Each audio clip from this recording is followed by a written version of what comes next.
woman or woman, lady. This is ladies' night, right? So, first, I want you to kind of say what do you think when you hear the term woman or whatever. But then now, because I want, what do you think Bible, right, says what a good woman is? But first, let's just go with what's a woman to you? Yeah. I already talked too much. Somebody else say something. Yeah, I'm sad. I'll wait. Go on, swing it over. I mean, if not, I'll say something about what a woman is. Phoebe. Okay, let me say something. I just recently heard so often that really a woman is a treasure in the Bible, it says, and he who finds a wife finds a treasure. That's what it says in Proverbs. And I think this is really beautiful. Can I say something? Yes. So, I agree with you. The Bible do say, but do it say a wife or a woman? Good question. Oh, Because a okay. wife, right? It's a different thing. It is treasure. I agree with you on that. A wife is a treasure. That's what the Bible says. I didn't make it up. But a woman, continue. Yeah, but a wife is a woman, so That's true. But I'm just continue. saying. Anyway, so I'm just thinking like women can really be the helper and be that treasure, but also it's like both, right? When a woman is too much of like nagging, and that's also what it's talked about in the Bible, but it's always like these two sides. I feel like in the world that you can see, you always see like either this woman that's always like complaining and this is not good, or comparison. I think that's very a word for women in general, comparison. And then you see the other women, they're really like, they're a blessing, they're helpers, they have compassion, and yeah, that's what I think of women. We have like these two sides. I feel like we have the side of where we're gossiping and where we're comparing, and it destroys each other, and it's so sad because in the end of the day, we're all so beautiful and so unique. Why do we compare each other why we compare us to each other? Sorry, Yeah, is that no, proper that's English? good. Anyways, but it's so sad, and I think this is really what the enemy wants for us women, that we look at each other and we compare. Oh, she has a different form of a body, that is more beautiful, this is more beautiful, oh, look at her hair, oh, she has more beautiful hair. You always want something that somebody else has. Am I right? I feel like this. Growing up as a teenager, I always saw what another girl had and I did not, and then that made me like, oh, I'm less worth. And it's like, this is so sad, but it's such a woman thing, I would say. Anyway, that just came to my mind. Wow. Man, that's awesome.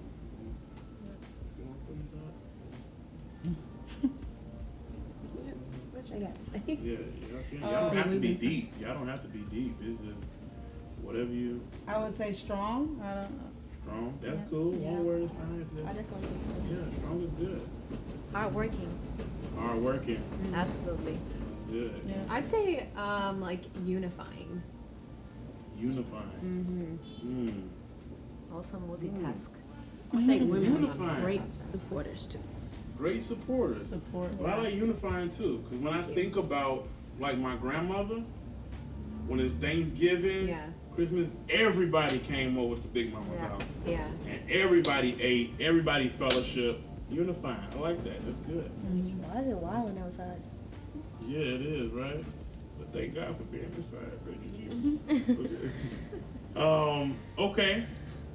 That next question. The next question. You ready? You said there was a two-part to your question. I don't remember the second part. It was about what the Bible says. Yes, the Bible. It says some things about women. Yeah. Now here's my thing: is that I feel every time the Bible really mentioned or talked anything about women or a woman, it was just somebody that I thought that was just very powerful, right? Yeah. Like it made it that much louder because you hear about men all the time. Oh, the Apostle Paul or Peter or all you hear it, right? But anytime, no, really, anytime you heard about a woman, it was like something very significant. Yeah. Which I believe even in my own family, that the women in my family are so significant. Yeah. Like We are the glue. okay. He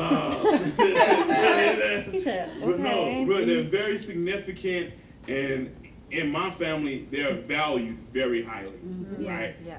Now, it may look different for everybody else, but I'm just saying all that to say, what is your understanding of, or what is your perception about even women in the Bible, or what the Bible says about women? Whichever. I think women did great things. I think it's a very interesting concept if you look at a lot of the big names in the Bible. Okay, you start with Eve. Eve was a companion for Adam. God saw that man couldn't be alone because he couldn't do it on his own, and he decided to bring someone else into the picture, and it was a woman. And it was I think God very specifically chose women. I mean, it could have been literally anything else. It could have been like donkeys or something. I don't know. But I think God very specifically chose women because there's something so powerful in what our partnership brings, and there's these elements that we bring into this world that men just didn't have, which men are great, but I think a lot of times why it was so different is I think a lot of times when you look at the women in the Bible, you look at Esther who freed her people, you look at Hannah who engulfed herself in tears before the Lord and prayed and sought after God, and you look at Ruth who just followed in obedience.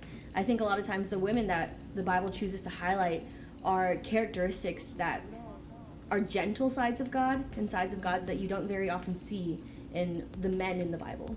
There are these characteristics of this sweetness, this diligence, this attention to detail, this pursual of whatever. And a lot of times it's the characteristics that the men just didn't display at the time, I think. But we are also, I think women, because we're also created in the image of God, it shows you this side of God that we would not have seen if it would have been man alone. And so I think that's why it's so much more, when you see something about a woman, you're like, dang, that's a lot. That it takes you back a minute, and you're like, because you're like Apostle Paul and Daniel and Shadrach, Meshach, and Abednego, whatever, but the minute you read the story of Esther leading her people to freedom, you're like, there's something so powerful in that because of the way she did it.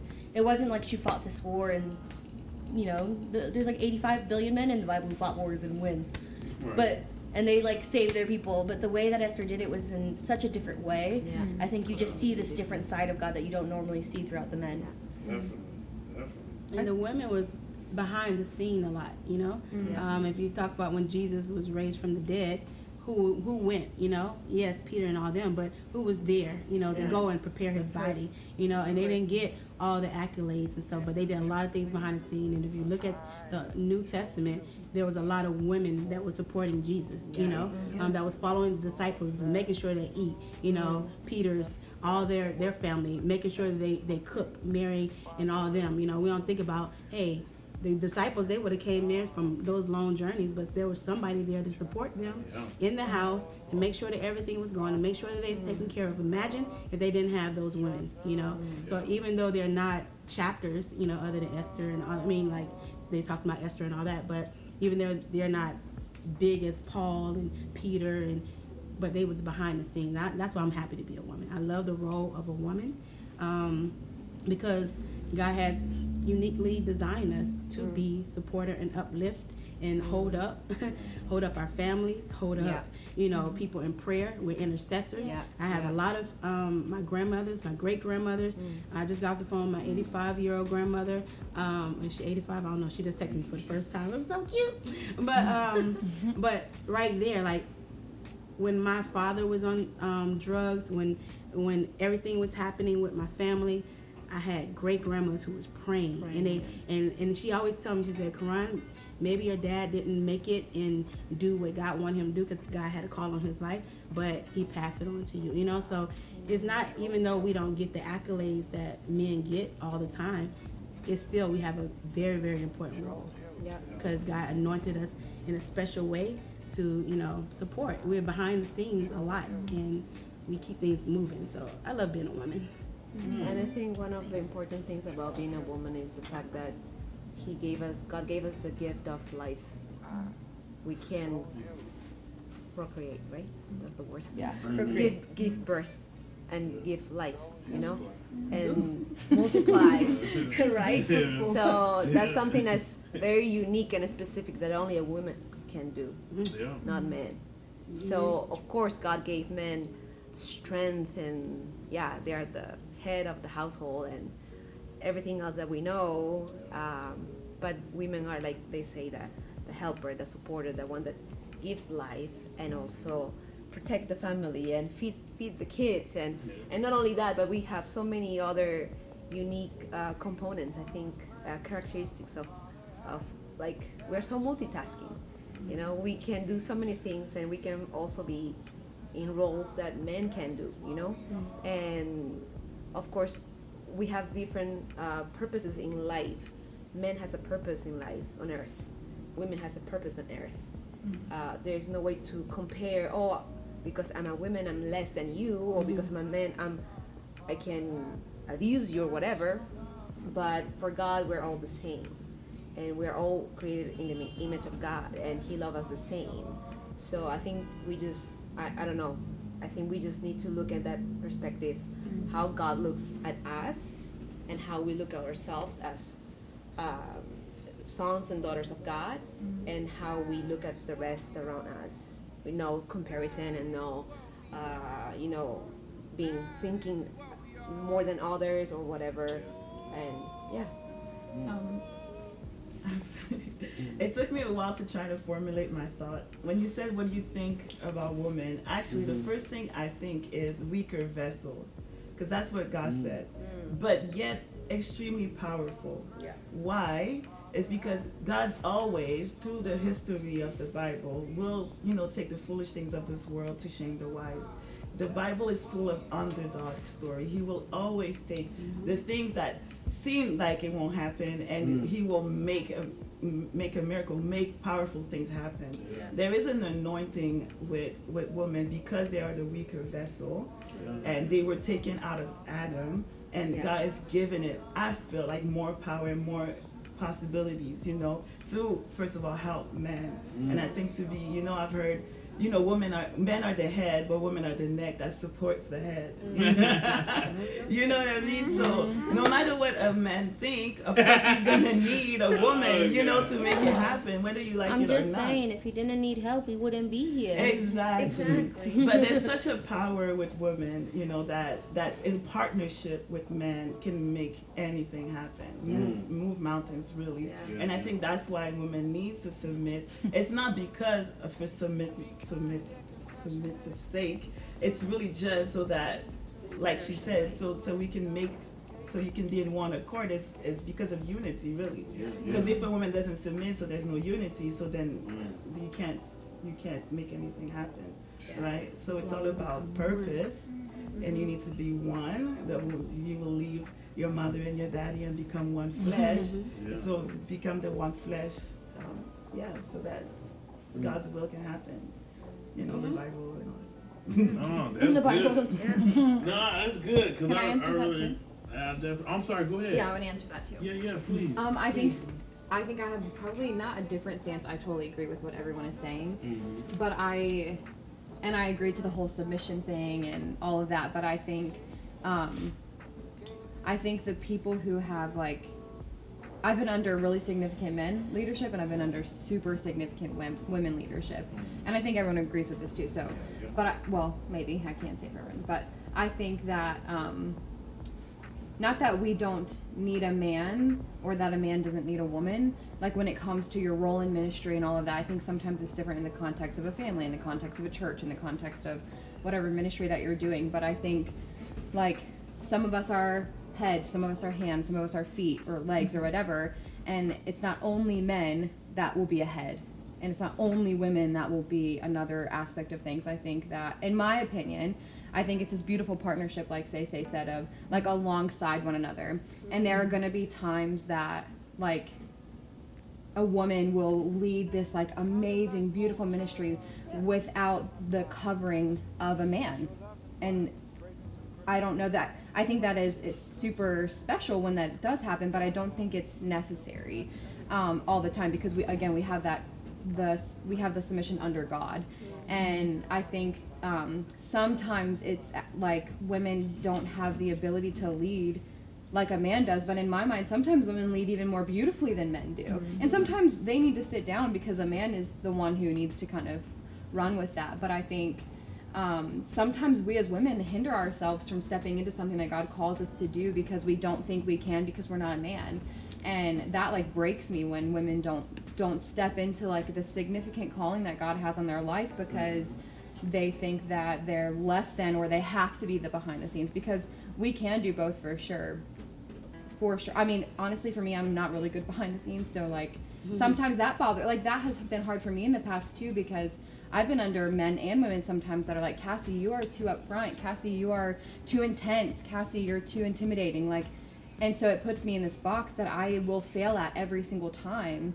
And in the same capacity that sometimes there have been moments when I failed because I've chosen not to submit under someone because I've been too much, if that makes sense. But I think the beautiful aspect of even some of the women in the Bible who don't even have names, like we just, like the woman who was bleeding and touched Jesus's robe, or you know, the woman at the well, or the, you know, whatever, these women who were just desperate for something that they knew they needed, and waited and sought God for whatever it was and believed him. And I think this most beautiful thing about women to me is that we're sensitive. No matter how hard our exterior are, we're sensitive, and so our hearts are like tender to the things of the Lord, even if nobody else believes in that. Like for me, I know that women have an ability to lead, and to lead beautifully, and so I will be one who will stand and be like, yes girl, run your race, and if a guy doesn't want to run with you, like, then I'll run with you. Let him fall behind. And and I think that's what's hard, because it's not saying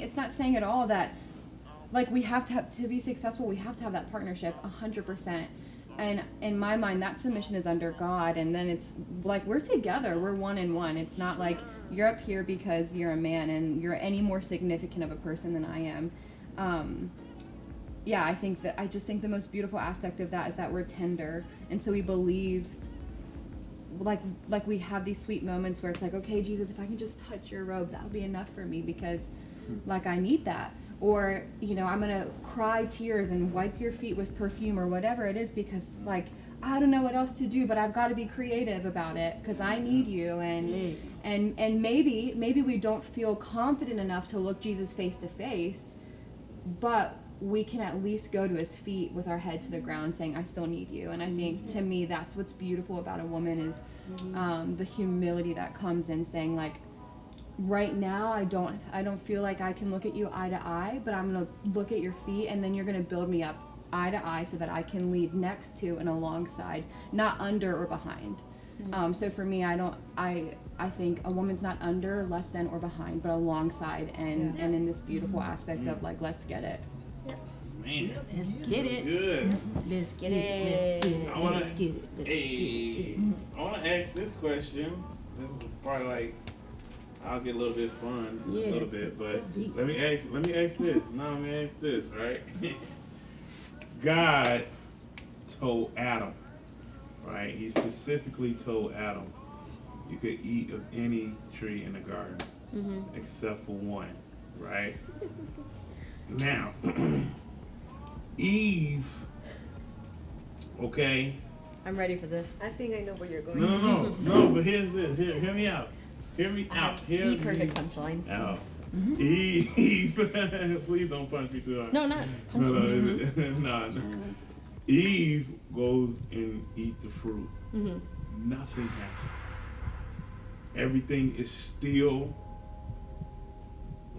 in order. Let me say that. Everything is still in order, right? But when Adam, when he eats the fruit, I'm sorry. All of a sudden, everything breaks loose, God is like, yo, you sinned against me. Flag on the play, God. Hold on 1 second. Okay. I wasn't the first one to bite the fruit, right? I wasn't the first one Blaming to women eat the from the fruit. No, beginning. No, I don't want you. I'm not blaming. No, go ahead. I want to ask this question, right? Because sometimes immediately what's in my mind is like, first of all, God, why put the tree there? I mean, why create a tree that you don't want me, like, you want me to interact with everything else? I can name the animals, I can do all this, I get just this one plant, this one tree is something that I can't eat or touch, right? Because when I do, then all of a sudden, perfection is over with.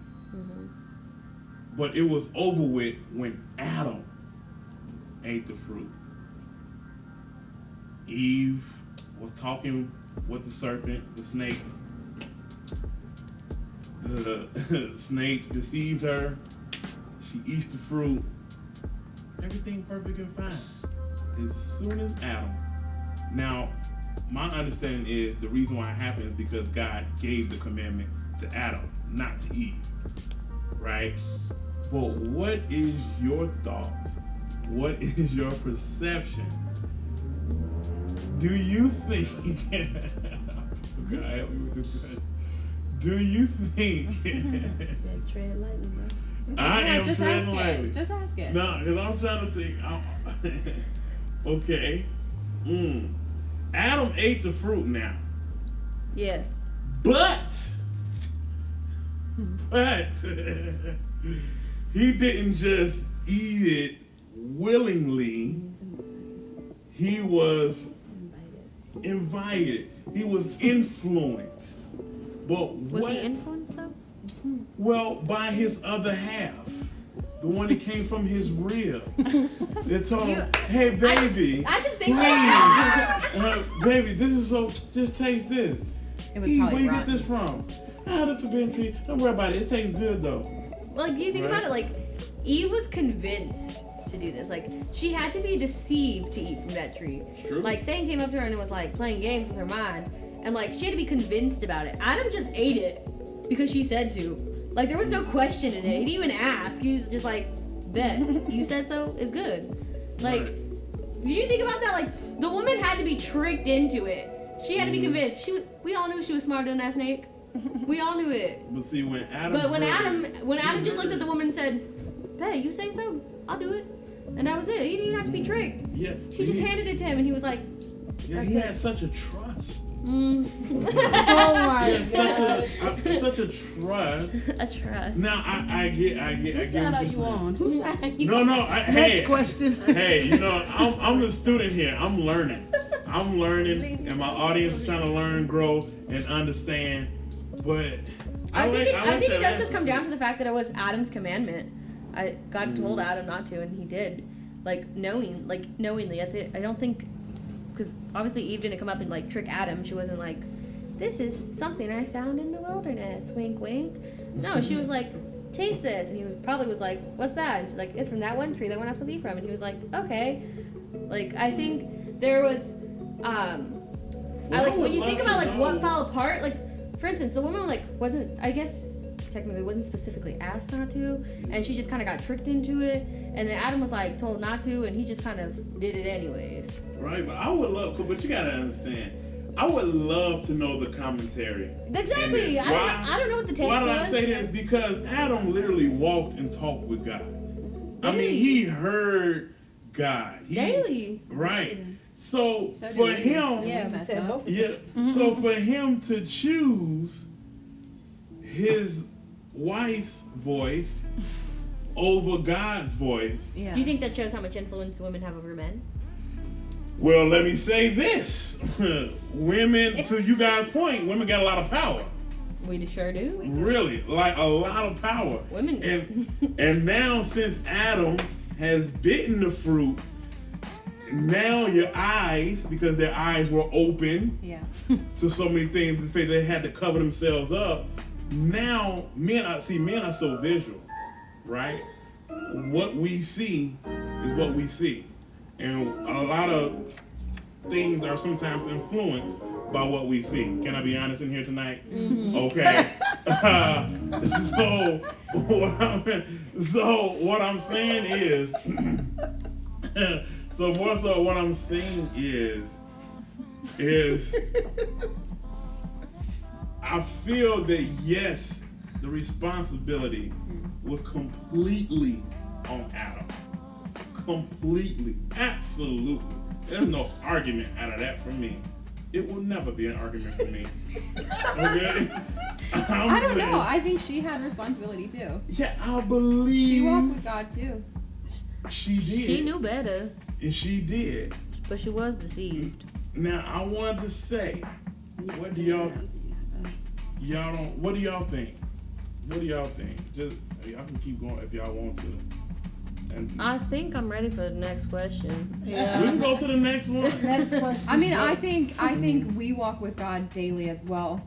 I mean, there are times that we might not, but I think we walk daily with God too, and we still mess it up. And at the end of the day, I think maybe the reason it happened after both of them had eaten it and both of their eyes were open was because there was no one else around. Just the two of them. So it's not like they could be influenced by anybody else. They were now like raw and vulnerable, and it's the same concept of like in this room, let's say out of all of us, just two of us ate the fruit. Well, the rest of us could still have a significant influence on the other ones to be like, hey, ask for forgiveness, like, whatever. And maybe we could be more of an influencer than the one being influenced. At that point, they were both being influenced. Neither of them could be an influencer to anybody else because they both had fallen. And I think, like, it's kind of the same concept of like, if Shalexis was sitting down and I stood up on this couch, it'd be way easier for her to pull me down than for me to pick her up. And I think at that point, neither of them could build each other up. They were both broken. They were both without the gift that God gave them. They were both filled with shame and sin. And so neither of them had the ability to shift each other. And so I think it's like, it's so important. Like when you're walking with God, we're all going to fall short. Like sometimes, like your voice right now is louder than I've ever heard God's voice because I don't actually physically hear his voice. And so if I go a couple days without being influenced by the Holy Spirit, then I'm easily influenced by other things. Come on now. That's good. Yes. I have a question for you. Yeah, no, I'm gonna keep it short though, but go ahead. Okay. Yeah, You're single, yes or no? Okay. Okay. So for all of your viewers, like, what do you want in a girlfriend or future wife? Wow, straight to the point.